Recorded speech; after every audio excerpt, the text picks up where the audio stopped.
নমস্কাৰ বন্ধুসকল আজিৰ এই তথ্যটো খুব গুৰুত্বপূৰ্ণ হ'ব যিসকলে নাজানে তেওঁলোকৰ বাবে যিটো তথ্য ক'বলৈ গৈছো হয়তো আমি প্ৰায়ে দেখি থাকোঁ কিন্তু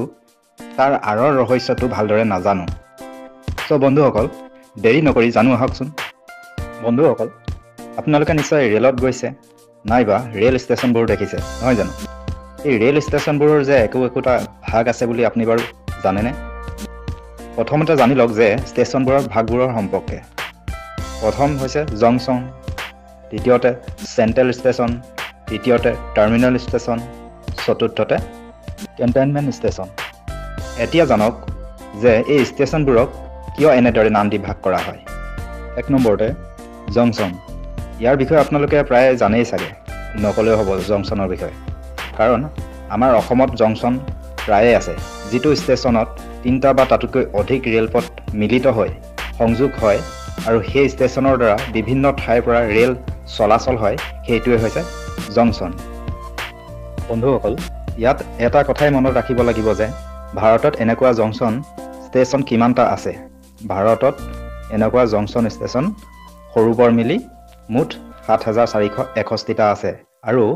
ইয়াৰে ১৭টা আছে আমাৰ অসমত এতিয়া আহোঁ ২ নম্বৰতে চেণ্ট্ৰেল ষ্টেচন কোনটোক কোৱা হয় আৰু কিয় কোৱা হয় কোনো এখন চহৰৰ বা অঞ্চলৰ মুখ্য ষ্টেচনক চেণ্ট্ৰেল ষ্টেচন বুলি কোৱা হয়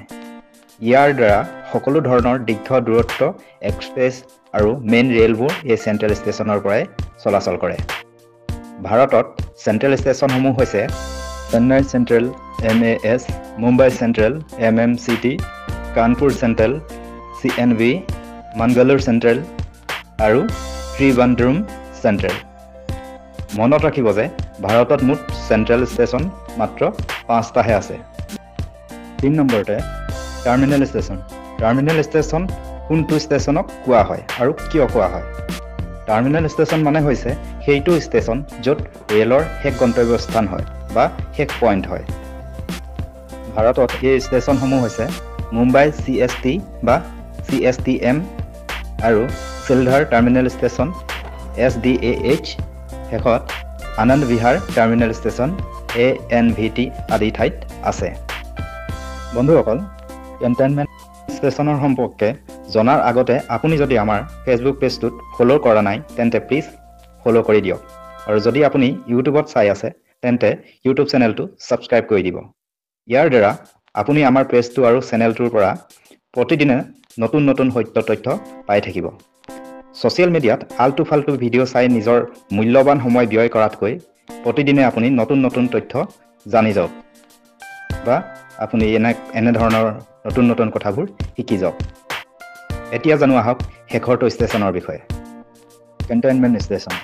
এই কেণ্টনমেণ্ট ষ্টেচনবোৰ সাধাৰণতে সেনাৰ ছাউনি বা সামৰিক এলেকাসমূহত বনোৱা হয় সেনাৰ যাত্ৰা আৰু বয়বস্তু হাথিয়াৰ পাতি অনা নিয়া কৰা সুবিধাৰ বাবে এনে ষ্টেচন স্থাপন কৰা হৈছিল কিন্তু বৰ্তমান সময়ত সাধাৰণ যাত্ৰীসকলৰ বাবেও মুকলি কৰি দিয়া দেখা গৈছে ভাৰতত এনে ষ্টেচনসমূহ আছে লক্ষ্ণৌ কেণ্ট দিল্লী কেণ্ট আম্বালা কেণ্ট অমৃতসৰ কেণ্ট আগ্ৰা কেণ্ট আহমেদাবাদ কেণ্ট আহমেদনগৰ কেণ্ট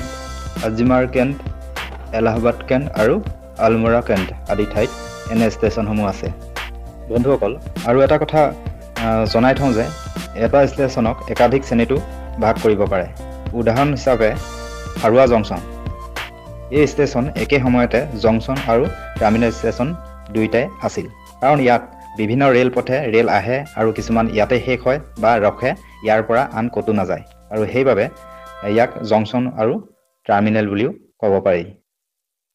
বন্ধুসকল এইকেইটাই আছিল আমি প্ৰায় দেখি থকা ৰেল ষ্টেচনৰ সম্পৰ্কে নজনা কথা আপোনালোকৰ জ্ঞাতাৰ্থে আজি এইখিনি তথ্য আগবঢ়ালোঁ এনেধৰণৰ নতুন সত্য তথ্য আগলৈকে পাই থাকিবৰ বাবে আমাৰ ফেচবুক পেজটো ফ'ল' কৰি দিব আৰু ইউটিউবত যদি চাই আছে তেন্তে ইউটিউব চেনেলটো ছাবস্ক্ৰাইব কৰি দিব ধন্যবাদ পুনৰ লগ পাম অন্য এটা তথ্য ভিডিঅ'